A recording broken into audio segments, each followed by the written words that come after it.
You're not panicking. You're frustrated. You're frustrated, but you're not panicking. You're not afraid. And she said, That doesn't mean you're not going to kill me. right. So when you're training here with somebody who knows not going to kill you, when you are with someone you actually believe is going to kill you, You have to be able to.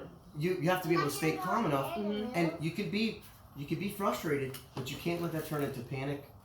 And you're not supposed to. The Lord commands us to not be afraid.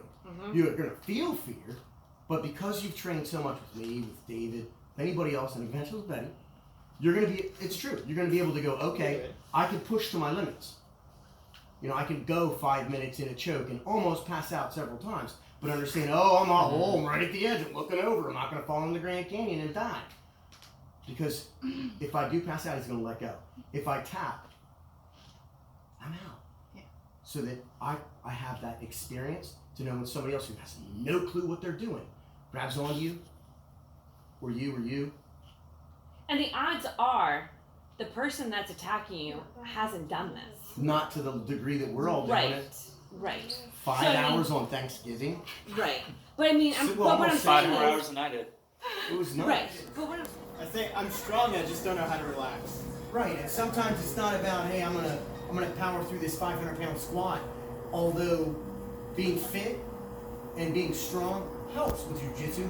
If you can't relax a little bit while you're driving with all the different parts of your body, you're not going to be able to apply that to the techniques, the concepts more than anything. The concepts more than a specific 1, 2, 3 technique.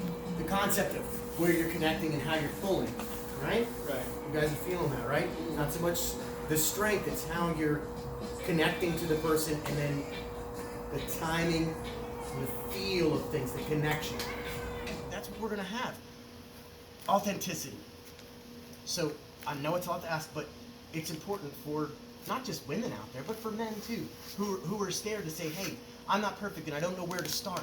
I don't have the best core group of buddies, you know, friends in men or women, or, you know, wherever I go to church, you know, I'm on fire for Jesus, but I feel like there's something deeper, and I want to balance out the physical with the emotional and spiritual and mental.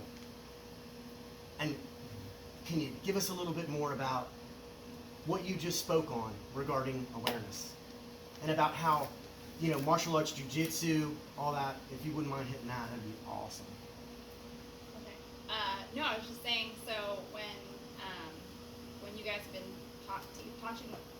Same thing. Yeah. Yeah. Touching. It's like teaching and talking. It's beautiful. To us about, you know, like with Betty, how to get more, like, she doesn't want to get into this, but just how to protect herself without having to dive into all of it, and just the mindset, the self-awareness. I mean, even just having a good flashlight, knowing your surroundings is really enough. And it doesn't mean, you know, training on a mat 3 days a week or spending hundreds of dollars on, you know, firearms and all of that. It's literally just that mindset, which I think, like I said, for me, most women, I think you're afraid to get into it from the get-go because you think it's going to demand so much of you, or it's really just altering your mindset and learning what's going to just make you safer. It's not that much.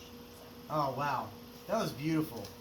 And that's a beautiful thing that we can all be authentic about. Where we start isn't where we have to stay.